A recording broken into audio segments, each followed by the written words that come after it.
1970 का दौर था और देवानंद अपने हिंदुस्तान और पड़ोसी मुल्कों की जान बन चुके थे, सुपरस्टार बन के उभर आए थे, लोगों के दिलों की धड़कन बन चुके थे और देवानंद का नाम हर तरफ गूंज रहा था।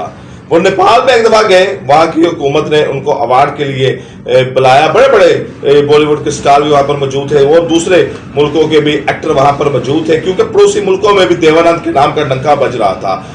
नौजवान जो खासूसी तौर पर नौजवान तबका था ना, ये देवानंद से बड़ी मोहब्बत कर रहा था। देवानंद वहां पर पहुंचे अपने मखसूस स्टाइल में, ऊंचा कॉलर, चमकीले कपड़े, आंखों पे ग्लासेस, मखसूस चाल चलते हुए जब नेपाली एयरपोर्ट से बाहर आए तो वहां पर एक जम्मे गफीर था।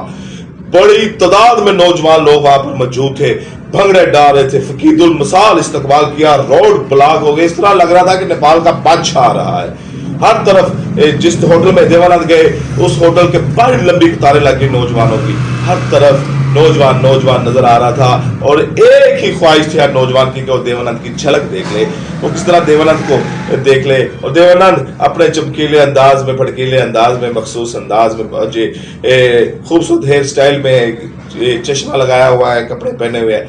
नेपाली हुकूमत ने उनसे बड़ी सॉफ्ट रिक्वेस्ट की कि सर, आपकी वजह से हमारा नौजवान तबका खराब हो रहा है, आपकी वजह से हमारे नौजवान नस्ल जो है ये खराब हो रही है, तो आपकी मेहरबानी आप यहां से चले जाएं।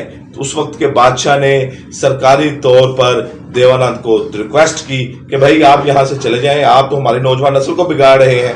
देवानंद ने कहा कि मैं नौजवानों की ज़हनी आज़ादी की बात करता हूं, मैं नौजवानों को आज़ाद देखना चाहता हूं, उनके जहनों को आज़ाद देखना चाहता हूं, यही मेरी ख्वाहिश है और यही देवानंद की इनकलाबी सोच थी। लेकिन खैर नेपाली हुकूमत ने उनको कहा, प्रेशराइज करके कहा, सॉफ्ट तरीके से कहा। बहरहाल देवानंद को नेपाल से जाना पड़ा। लेकिन एक बात जाते जाते वाज़ेह होगी कि इससे 3 गुना मोहब्बत और बढ़ गई देवानंद की, कि देवानंद चाहते थे, नौजवान तबका उनका खासूसी तौर पर टारगेट था, नौजवान तबके को आज़ाद देखना चाहते थे, उनकी सोच को आज़ाद देखना चाहते थे, कैदोबंद से आज़ाद देखना चाहते थे। और इसी वजह से नेपाली हुकूमत डर गई थी कि ये बंदा हमारी नौजवान नस्ल के अंदर कोई ऐसा ना चीज़ यहाँ पर पैदा कर जाए कि ये बाद में हमें संभालनी मुश्किल हो जाए और हमारी बादशाहत के खिलाफ हो जाए या हमारी हुकूमतों के खिलाफ हो जाए।